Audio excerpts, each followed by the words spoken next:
Hello बच्चों। आज हमारा यह सिंथेटिक फाइबर का लेक्चर नंबर 2 है, जिसमें हम प्लास्टिक से चालू करने वाले हैं कि प्लास्टिक हमारा होता क्या है, किस तरह से इनका अरेंजमेंट रहता है बना हुआ, इनके यूजेस कहाँ पे हैं। तो चलिए समझते हैं। Plastics are polymer of simple molecules monomers. The arrangement of simple molecules in different polymer is not of the same type. They are certain the plastics whose monomers are arranged in a strict chain. Such plastics are called linear arrangement of molecules. They are generally known as thermoplastic. तो देखिए thermoplastic किसे कहते हैं? जब उनका linear arrangement of monomer, monomer जैसा कि हमने समझा है लेक्चर 1 में, कहता है कि इनका जो ये मोनोमर है वो ऐसे रहना चाहिए, लिनियर, एक लाइन की तरह रहेगा। जब ये लाइन की तरह रहेगा आप समझ जाए कि ये थर्मोप्लास्टिक है। ओके। और जब ये क्रॉस लिंक अरेंजमेंट रहेंगे तब समझ जाइए थर्मोसेटिंग। थर्मोसेटिंग जब ये ऐसे रहेंगे समझ जाइए कि थर्मोसेटिंग।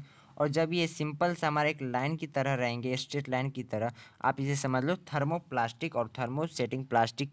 आप समझ गए क्या? थर्मोसेटिंग में जिसमें क्रॉस लिंक लाइक स्ट्रक्चर रहे, अरेंजमेंट रहे उनका, और थर्मोप्लास्टिक मतलब जिसमें आपको सिंपल सा लिनियर रहे। अब कैरेक्टरिस्टिक ऑफ सिंथेटिक प्लास्टिक, और सिंथेटिक प्लास्टिक का जो हमारा कैरेक्टरिस्टिक क्या होता है वो हम बात को समझते हैं। लाइट वेट, उनकी जो वजन होती है वो काफ़ी कम रहती है। Synthetic plastic materials is very light in weight as compare to natural plastic materials. Okay. Second है हाई टेंसाइल एंड स्ट्रेंथ, मतलब synthetic plastic can hold a lot of weight without breaking. Okay, for example, a thread of synthetic plastic can withstand more weight as compared to thread of cotton of the same thickness. कहता है कि ये high tensile strength रहते हैं, ये कुछ वजन को सह सकते हैं। मतलब आप एक प्लास्टिक से आप प्लास्टिक फाइबर का एक थ्रेड ले लो और एक नेचुरल फाइबर का थ्रेड ले लो, दोनों का सेम थिकनेस रहना चाहिए। दोनों को कोई भी चीज़ से अगर लटका दोगे, कोई भी चीज़ उसे अगर उसमें लटका दोगे तो आप देखोगे कि सस्टेन जो आपका कर सकता है क्षमता, वो क्या, सिंथेटिक प्लास्टिक। बट आपके कॉटन तुरंत टूट जाएंगे, आप इसे देख सकते हो एक्टिविटी करके। अब है resistance to chemical, synthetic plastics are not easily affected by strong chemical such as acids and alkalis.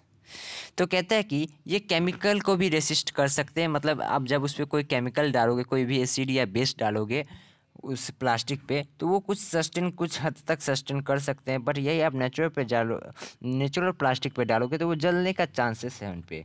But है एक non biodegradable, synthetic plastics are non biodegradable, that is they are do not wither like natural plastic. तो ये non biodegradable है, एक तरह का disadvantage है, but यहाँ पे एडवांटेज में भी हमें है इस स्वरूप में। 5 है लस्टरस एंड कलरफुल, काफ़ी सारे कलर में आपको ये मिलेंगे। ओके। और काफ़ी समय तक इसका चमक रहेगा। नॉन कंडक्टर, मतलब ये बिजली को एक पॉइंट से अनदर पॉइंट पे पास नहीं कर सकते। तो ये सब काफ़ी यूजेस थे नॉन प्लास्टिक के। अब टाइप ऑफ नॉन प्लास्टिक, जैसा कि हमने देखा था कि थर्मोप्लास्टिक और थर्मोसेटिंग प्लास्टिक है। तो थर्मोप्लास्टिक हमारा क्या होता है, इनके यूजेस कहाँ पे है, ये बातें हम जानना चाहते हैं। तो चलिए जानते हैं। थर्मोप्लास्टिक, थर्मोप्लास्टिक कौन, जिसका लिनियर अरेंजमेंट ऑफ मोनोमर हो। ओके। तो कहता है plastic which have a linear arrangement of molecules are thermoplastic, this plastics can be deform easily on heating and can be remoulded into a new shape. अब कहता है कि thermoplastic का हमारा एक ऐसा विशेषता है जो काफ़ी इंपॉर्टेंट है, जो काफ़ी यूज़फुल है। फॉर एग्जांपल कहता है कि थर्मोप्लास्टिक से बने हुए कोई भी मटेरियल को, कोई भी प्लास्टिक मटेरियल को जब आप उसे हीट दोगे तो आप जो वो पिघल जाएगा, और आप उसको फिर जो शेप में देना चाहोगे, सपोज कर लो पहले एल शेप में था, अब उसको आप एम शेप में डालोगे तो वो एम शेप बन जाएगा। ओके। तो ये सबसे बड़ी विशेषता है जो कि आपको याद रखना पड़ेगा दीज प्लास्टिक से न्यू शेप तक। पॉलीथीन, अब देखिए क्या क्या बने हुए रहते हैं हमारे थर्मोप्लास्टिक से। Polythene, polyvinyl chloride PVC, nylon, polystyrene and terylene are among the well known example of thermoplastic. Thermosetting plastic की क्या विशेषता है, क्या एग्जाम्पल्स हैं, ये समझते हैं हम। Plastic which have a cross link arrangement of molecules are called thermosetting plastic, जैसा कि हमने देखा था जिसमें मोनोमर हमारा क्रॉस लिंक लाइक स्ट्रक्चर से बना हो, कुछ इस तरह से बना हो, तो उसे हम कहते हैं thermosetting plastic. These plastics cannot be deformed on heating and therefore cannot be remolded again. तो कहता है कि ये अब जब इसको हीट करोगे तो आपका जो है ये पिघलेगा नहीं, डिफॉर्म, आप इसे कोई भी दूसरे शेप में नहीं डाल सकते हो। अब एग्जाम्पल क्या है, bakelite and melamine are example of thermosetting plastic. Okay, ये दो एग्जाम्पल है। Bakelite is a poor conductor of heat and electricity and use for making electrical switches, handles and cooking utensils etcetera.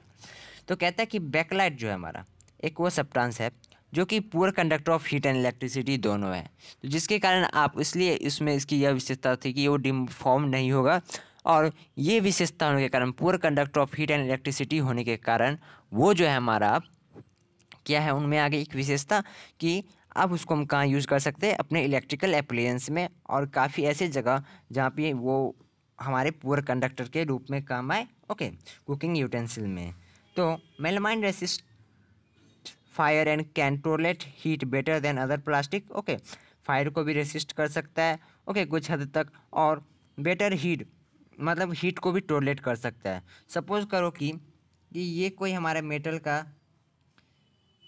है। Okay, जब इसको आप heat कर रहे हो और इसका एक कुछ ऐसा निकला हुआ है, और यहाँ पे आपको दो, एक ऐसा रहे और एक और फिर इस तरह का मेटल है और फिर इसमें ऐसा रहे, तो यहाँ पे एक प्लास्टिक है, प्लास्टिक भी। प्लास्टिक ये जो है वो हमारा थर्मोप्लास्टिक है, प्लास्टिक भी जो है वो थर्मोसेटिंग प्लास्टिक है। दोनों को जब आप हीट करोगे देखोगे कि जब आप लंबे समय तक हीट करना रखोगे तो आपका ये जो प्लास्टिक है, ये वाला प्लास्टिक पिघलना चालू कर देगा, जो कि काफ़ी डेंजरस है। बट ये जो प्लास्टिक है थर्मोसेटिंग प्लास्टिक, ये कुछ समय तक होल्ड करके रखेगा टेम्परेचर कंपेयर टू दिस। तो इसलिए जब भी कोई हमारा यूटेंसिल होता है उसमें जो प्लास्टिक यूज़ किया जाता है वो हमारा थर्मोसेटिंग प्लास्टिक रहता है, आप समझ सकते हो आराम से।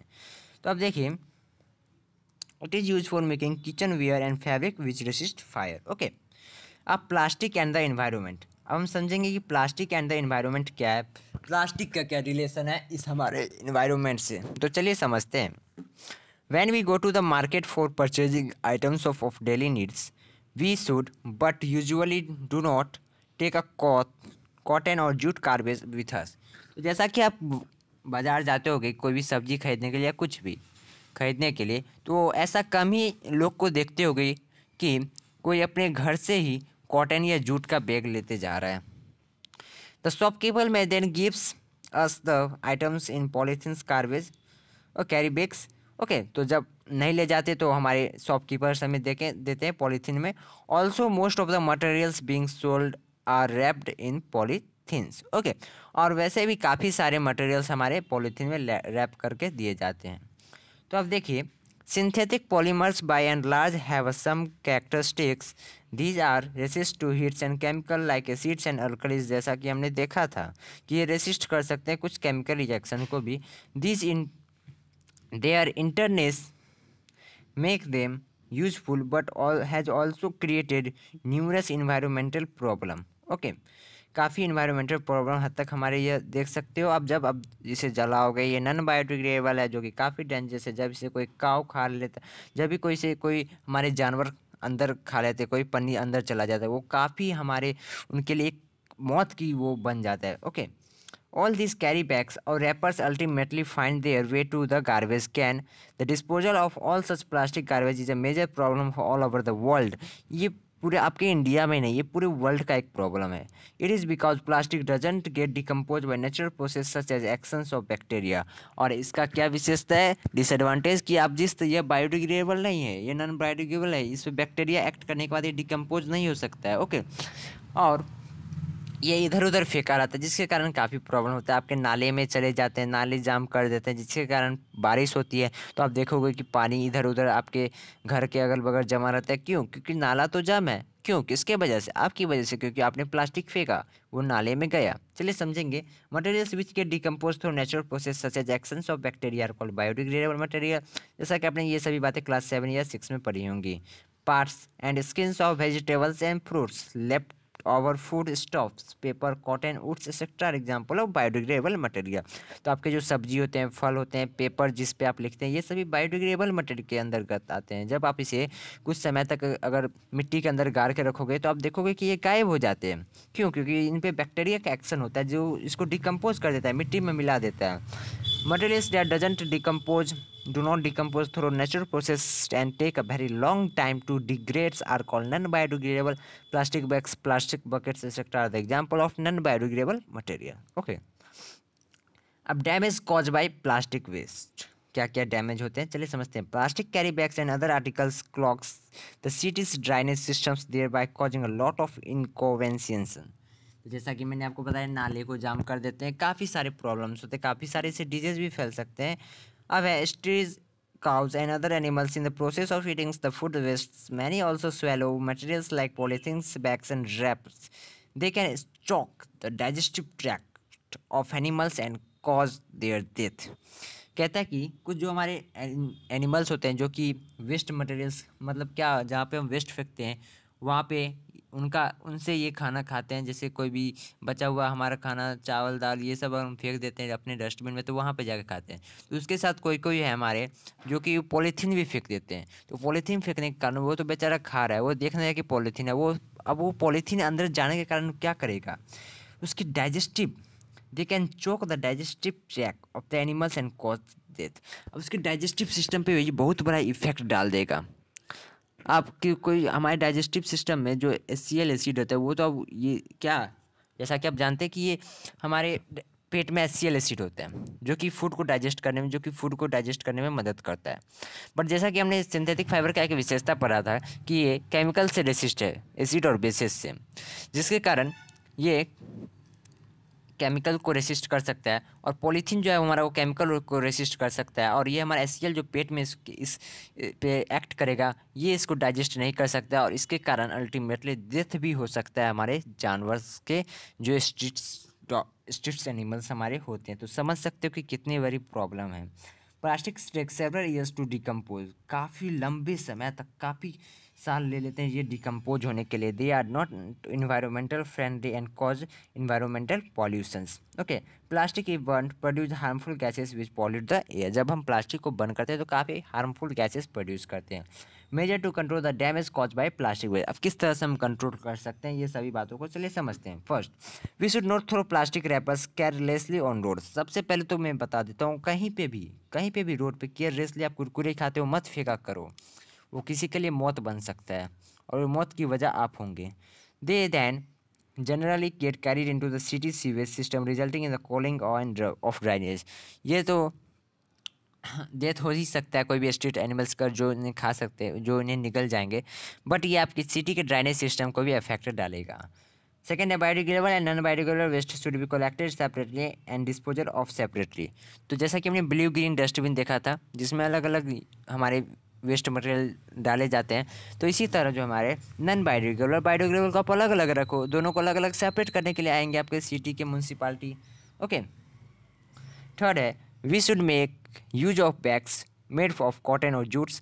हमें अधिकतर जो है कॉटन और जूट से बने हुए बैग का यूज़ करना चाहिए। When we go out for shopping, okay, they will reduce the use of plastic. जैसे ही आप अपने घर से जाओगे सब्जी लेने, आप अपने घर से लेके जाओ एक बैग जूट या कॉटन से बना हुआ। ओके, अब जब इसे लेके जाओगे तो वहाँ पे तो आपको शॉपकीपर को नहीं देना पड़ेगा ना आपको एक पॉलीथीन, जिसके कारण ऐसे धीरे धीरे हम, आप जैसे अगर करोड़ों आदमी सोच सकते हो, सपोज कर लो कि एक दिन में 1 करोड़ आदमी जाता है हमारा सब्जी खरीदने के लिए, पूरे ऑल ओवर इंडिया का बात करो, सिर्फ 1 करोड़, 1 करोड़ आदमी जाते हैं, 1 करोड़ परिवार सोच लेते हैं। अब वो सपोज करो कि कोई इसमें से अपने घर से प्लास्टिक बैग नहीं ले जा रहा है।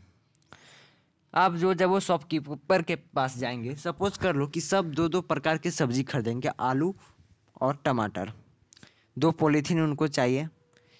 तो 1 करोड़ को जब आप 2 से मल्टीप्लाई करोगे तो सोच सकते हो कि 2 करोड़ हमारे पॉलीथीन एक दिन में यूज होते हैं सिर्फ सब्जी खरीदने में। ये मैं एक बहुत छोटा एग्जांपल दे रहा हूँ। ओके, तो एक दिन में 2 करोड़, और वही सपोज कर लो कि 1 करोड़ अगर हमारे गए क्या लेके, जूट बैग लेके या कॉटन बैग लेके अपने घर से ही, तो वो 2 करोड़ पॉलीथीन तो बच सकते नहीं यूज होने से। अब 2 करोड़ से कितने सारे पॉल्यूशन हो सकते हैं वो आप समझ सकते हो एक दिन में, जो कि मैं बहुत कम बोल रहा हूँ। As a responsible citizens, we need to remember the 4 RS principles. 4 RS क्या है? Reduce, reuse, recycle, recover. Okay, कोई भी चीज़ का यूज़ करना, रिड्यूस करो जो हमारे इन्वायरमेंट के लिए ख़तरनाक है, फिर उसे रीयूज़ करो।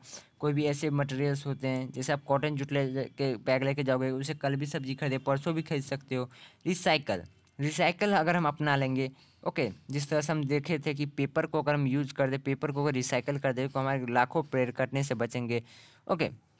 और रिकवर मतलब फिर से जब वो हमारे पास कवर आ जाएंगे उसे हम कहते हैं रिकवर। तो 5 है हमारा, we need to develop habitats that helps to preserve the environment. तो ये सभी हमें आदतें अपनाना चाहिए जो कि हमारे इन्वायरमेंट के लिए अच्छी है। देखिए इन्वायरमेंट के लिए अच्छी है तो आपके लिए भी अच्छी होगी, इन्वायरमेंट के लिए आप खराब करें तो इन्वायरमेंट आपके लिए भी खराब होगा, डायरेक्टली इनडायरेक्टली।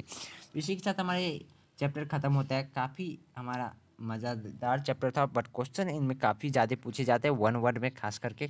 अब अगले लेक्चर में हम जो है इनके fill in the blanks, tick the following, to the false and question answers बनाएंगे। Thank you very much.